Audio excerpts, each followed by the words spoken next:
Godfathers of hardcore. Oh, fuck yeah. I don't know why I say it in a Boston accent, but I always... Pretty sure it's New York. Yeah. When I think of like hardcore, I think of Agnostic Front. Agnostic Front. Oh. Before this movie, what did you know other than Gotta Go?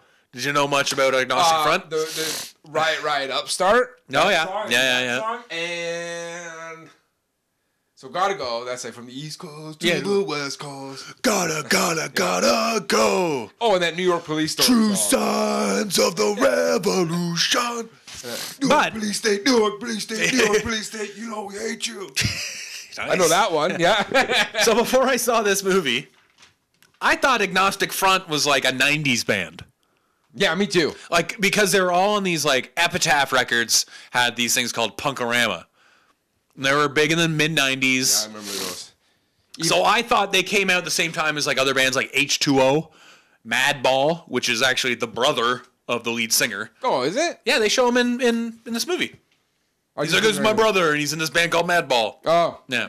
That So I thought that was like I thought Agnostic Front came out of that New York hardcore scene from the 90s, whereas, no, they kind of invented New York hardcore. In like the 80s or whatever. Yeah. And that was, I want to say, fucking 80s New York. That wasn't New York how we know it. Scummy place. That's murder in the street, broad daylight. Hide your purse. Don't send your grandma outdoors, New York. They call it a war zone. Yeah. And it looks like it, too. Holy fuck. Some of the footage they were showing? And like people with gunshot wounds and they're pumping the chest. There's blood and ooze squirting out. Fuck, man. The funny thing about this, because I knew, again, other than those 3 or 4 songs, I knew nothing about Agnostic Front. Me either. I remember when I watched the video Riot Upstart, that Vinny Stigma, I was like, that motherfucker looked tough. And I bet these guys were into beating the fuck out of people, getting into fights, selling drugs, watching people OD. And I thought that was kind of what this documentary was going to be about. And I was expecting to be like really fucking sad. Like, remember we watched that thing about the drive-by truckers? Yeah. And every time they tell a story about that, about somebody they knew, that it's like then he OD'd. That person always OD'd or blew their fucking brains out. Yeah. That's what I thought this one was going to be, but more about like fighting in the streets, being homeless and shit. Not that much. It's more, and I like where they focus this movie on. They focused on the 2 lead guys at Agnostic Front is Roger Merritt and, like you said, Vinny Stigma. And they are more opposite than you could ever possibly imagine. Roger Merritt, who sings and like writes all the lyrics, is like kind of a quiet guy. Yeah. But like on stage, like really scary. In your face. He looks like he'd fucking beat the fuck out of you. Yeah. No problem. And probably could. Probably. And then Vinny Stigma still looks tough, but is like an Italian stereotype from New York. Totally. Like, the scene he's walking down the stairs like, hey, Pumba, hey. Yo, it's like, Gino, come by to play fucking dice later. Lives in the same place his parents For like 60 years, that family, I wanted to say that, lived in an apartment building where it was explained that all the doors were open so they would run in. They had like a floor, and they all rented the same apartment. And I love at the beginning where Vinny is on the roof, and you can just see. I love anybody that has pride in where they come from and pride in their neighborhood. Yeah. It's like the hometown dudes, man. Yeah, it's all about that. We love our hometown, and I get that from Vinny too. He's up on the roof. He's like, "This was not a place you wanted to be when I was a kid. This was a scary neighborhood. Yeah. That over there was a mob hangout, and not the mob that you know from the fucking movies or the news. No, those were the heavy hitters, guy. You want some shit cleaned up? Those guys hung out here. Yeah. Right there. Yeah. And he's on the rooftop. He's like, nobody wanted to be around here. Now Patrick Stewart lives over there. Yeah, there's a Whole Foods. There's a Whole Foods over there. There's a Whole Foods. Now they all want to live by me. Yeah. I love that. And he's like, things change. I love Vinny, man. Dude, that's why I wanted you to watch this movie, because I was like, I knew you would like this Vinny guy because he's such a character. He is. He really and like, what a great outlook he has. Great outlook, but like, he's so punk rock that like he doesn't give a shit. But because if you just close your eyes, he sounds like he's from fucking Sopranos. Totally. But like tattooed head to toe. The punk rock. Though. He's like 62. Yeah, he's not wearing a fucking suit or one of those jogging suits. Like a stereotypical Italian might, if you listen to him. No, he's punk rock Italian. Rock fan. And then Roger Merritt's just this quiet guy, kind of more of a family man now. Riddled with depression, mental health. I kept writing in my, is this is where he kills himself. No. When they're talking about how burnt out he is on the road and how he has issues because of how much he takes on, right? He overthinks and everything. And then he has that message to his like wife or girlfriend where he's like, hey babe, like sorry I didn't get you, like I just don't know if I can do this tour anymore. It's hard. And then all of a sudden he's like, he starts coughing. Yeah, oh God, no. oh God. And then it's going to come up with the text, 1 month later, Roger Merritt found OD'd out or something. No, I kept waiting for the sad turn. Yeah. I'm like, oh, this is where one guy dies. Or well, the thing with Roger is like he puts so much pressure on himself because he's like, if I stop the band, then like the fans won't have us anymore. And that's crazy. Like, you don't think about that. They interview people that are Agnostic Front fans, and there was a guy who's like probably our age now, but talking about when I was a kid, like I was honestly thinking about ending. Like I had nobody, I had no friends, no nothing, and it was listening to Agnostic Front on like my back porch or whatever that really got me through, and just that made me think about how I have never had music as my savior. But you have other things, maybe, right? So but I've just never had that connection with music. Right. Even though I love crispy licks. You love high. Oh, yeah, I do. I love some tasty licks. Don't get me wrong. But it's just never been my savior. It's never pulled me out of that dark spot. And that's crazy to think that Roger puts all that responsibility on himself. That's crazy. Like, when I think of, like Agnostic Front, they'll play the same... When they tour, they'll play the same venue every city they go to.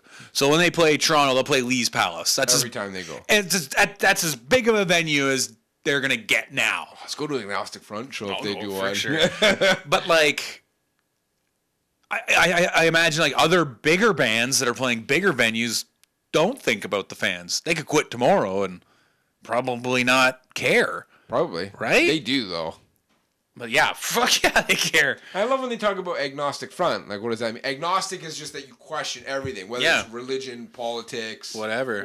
Your own situation. Don't know, and you're questioning it. It's not about, and I love because some of Agnostic Front means truth, is what they say at one point. Yeah. And I love how, well, I don't love, but I think it's disgusting, actually, as two guys that graduated from a fucking journalism program. I think it's disgusting how they showed media clips of news programs showing teens and stuff in the punk rock scene, and calling them like scuzzy and disgusting. Yep. I mean, that's not fucking reporting. But that's what it was back then too, right? Oh, that's ridiculous, I think. Oh, you can all the news footage back then was just like about punks especially. Yeah, I know. Oh, it's dangerous. Which reminded me of a punk run-in I had as a young boy. Oh, really? Yep. When I lived in Toronto, we lived in a not nice neighborhood. Right. It wasn't like shootout neighborhood, but it wasn't a nice neighborhood. You watch your shit. Don't stare. You watch your shit. And we lived, we were in one of those strips where you there were little apartments above the little convenience stores and laundromats and shit. So we lived up above one of those. I mean, I don't know why. You lived above a bowling alley that was below another bowling alley. I was allowed to be outside during the day. Right. On my own at like 7. So I was 7 years old. I'm outside around, like in the back lot playing. Like these 3 or 4 punk rockers came up. All leathered out, jeans on. Yeah. One guy had a mohawk. And it was purple. And it was a fucking hawk. So he definitely had like attention issues. Yeah. Probably very self-conscious. Probably. The most like self-conscious people I ever met always rocked the fucking big Liberty Spike mohawks. Yeah. Yeah, this one was a spike. And all the others had like the chains and and shit. I mean, I remember being pretty freaked out. Right. I was 7. So anyways, I kind of like, all right, they're coming this way. I'm going to head on inside. I'm not going to run because I want to draw attention. But I start moving, and they kind of go in a way where they stop me before I get in. They're like, oh, hey, little man. Like, what's up? They offered me smokes. Sweet. That's very friendly. Ran around them and ran past. And I remember running upstairs to my mom, and my knees were shaking. Punks freaked me out. Can you imagine if you had accepted the smoke? Your life might have changed completely. Maybe I wouldn't even moved up here. Maybe I would have been a street kid. Street kid, squeegeeing. I could have been the first squeegee kid. Not the first one. Way before that. Could have been a squeegee boy. So it's kind of a similar story, but opposite of that. You were the one offering the No. Like when I was growing up, so like when punk got really big in the early 90s, it was like Offspring and Green Day. Yeah, right? I remember. I love Offspring. And great songs, but like when I would watch the music video, especially Green Day, it's like, well, I fucking go to public school with kids that look like this. Yeah, like, And then I saw Rancid. And then we were playing, like, Rancid's first couple hit songs they're like Time Bomb and Ruby So, not hardcore sounding, but you look at them and they're like mohawks and tattoos on their face and stuff. They had tattoos on their face back then? Yeah. Oh, shit. Yeah, Lars always had a couple of face tattoos. I don't know those guys that well. and I was like, holy shit, that's kind of scary. Yeah. And I was like, I want to know more about this. Like, and that's Rancid's one of my all-time favorite bands because they freaked me out a bit.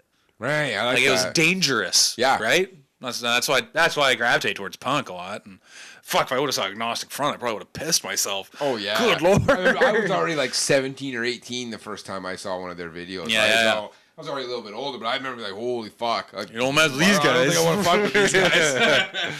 Oh, also, can we talk about pigeoning? Yeah. See where Vinny is talking about how his dad or his grandfather used to do pigeoning, right? Yeah.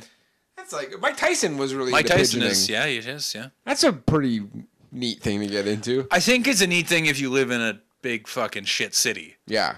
Because, like, it's kind of an oasis away. It's like a lot of people in big cities get into gardening, like on rooftops, because it's an oasis away, right? You can kind of escape. You can escape with the birds or into the garden. I know, right? but those birds are so fucking filthy. Oh, I know. You're right. But I'd rather not having them shitting all over my face and mouth area. Well, then you get into gardening. What would you get your pigeons to do? What do you mean, do? Well, if you're pigeoning, you can command them. You have a whole flock of pigeons. I don't think you can really command them. Well, not day one.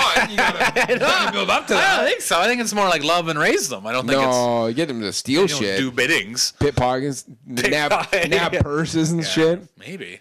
Right? They bring it back up to the rooftop. Perfect crime. My ex-girlfriend, her dad, like once every, I don't know, a couple months, would drive to Toronto, pick up a homing pigeon. Yeah. Drive it way up north and let it go. And these rich guys would it was several pigeons. So like whoever got their pigeon first back in Toronto, like won the bet or whatever. Yeah. And the pigeons had to find their way home. Yeah, well, they're homing pigeons. So that's their only thing they do. Way up north. He went he'd go to like North Bay, Sudbury. Holy let him go. Yeah. And he'd get paid. How many didn't make it back? I don't know. I was like, fuck. Getting snagged by weird. loons and shit. Eagles. Big one.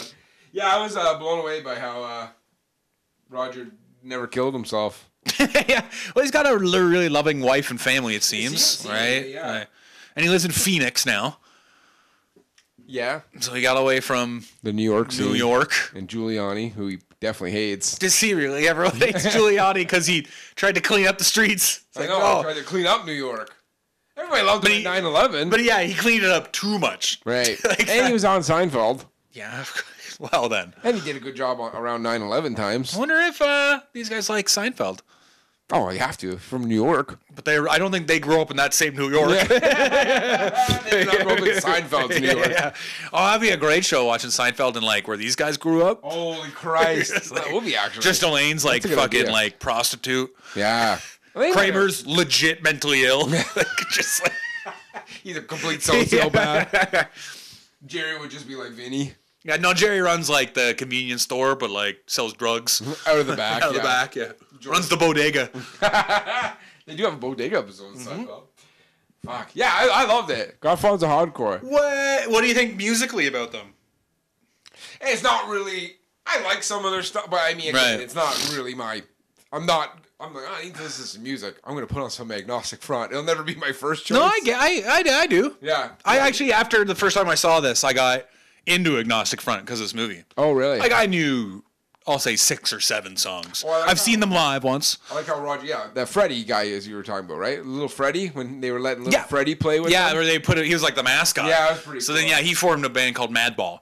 Yeah. Who's also on Epitaph and a big band of that kind of same genre. They didn't really talk about,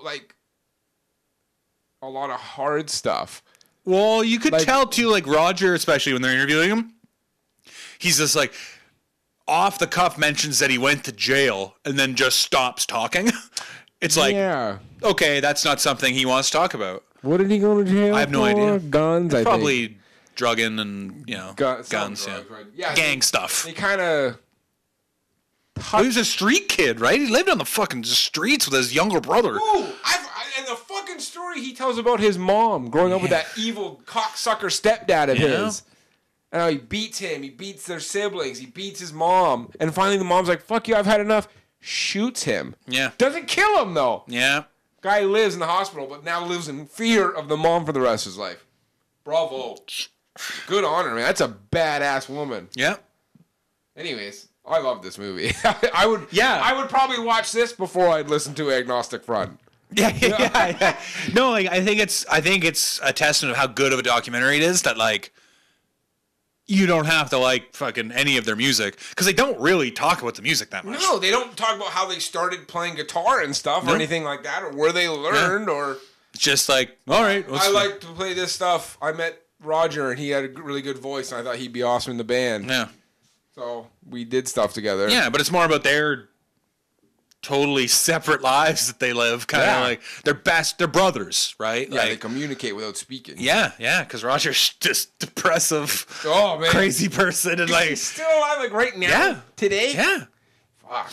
And fucking Vinny's a crazy person too, but just Vinny in the other way. Yeah, he's a cockroach. He's just got a great outlook on life. You know, he doesn't ask more than he needs, really. Yeah, like, happy to live in like a single bedroom apartment or whatever. Like, I get to do the thing I love most in this world. I get to play music. Yeah, play music that people that enjoy it, and then I get to live in my neighborhood, see all my friends that I've been hanging out with for fucking 60+ years. He wrote and sang one song with Agnostic Front called "Polly the Beer Drinking Dog," which he sings in the song in the documentary. Polly the Beer Drinking Dog. Nice. Yeah, man. Godfathers hardcore. Good pick, Seamus. It's our first documentary. I know. So, wait. Yeah. We've done mockumentaries. Well, right. Guy Turfgo's not real. It's just so well done, it seems real. Oh, Roger Merritt's big into cars.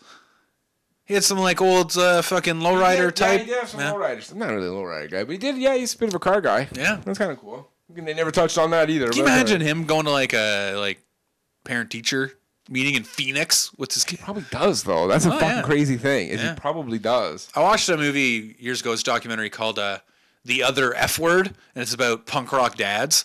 So it followed like the guy from Pennywise and Rancid, Fat Mike, like, and just about them like raising kids. And, yeah, they were saying like going to PTA meetings and shit. Man, Fat Mike at a PTA meeting, probably wearing a dress. Yeah, Godfather's hardcore. Good stuff. Check it out.